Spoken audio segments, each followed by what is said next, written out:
যেই মা বাবার দোয়ার কারণে তুই বড় হইছ, ওই মা বাবার দোয়া চোখের পানি যদি না থাকতো আমি হাফিজুর রহমান এই চেয়ারে বসতে পারতাম না।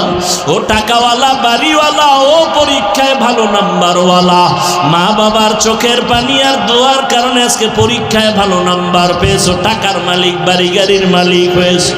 আজকে কত আরামে গাড়ি নিয়ে ঘুরো।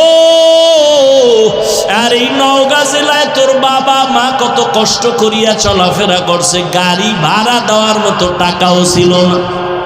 আজ আল্লাহ তোমারে টাকা দিছেন, মা বাবার কথা মনেও করো না, দোয়াও করো না।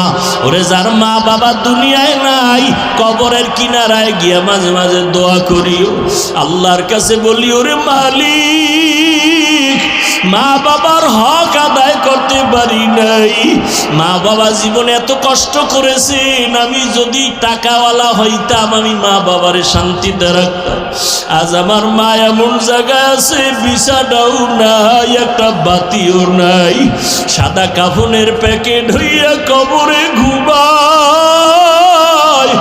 ও সন্তান, ওই মা বাবারে কাঁদাইয়া যদি থাকো, তাড়াতাড়ি মাওলার কাছে ক্ষমা চাও।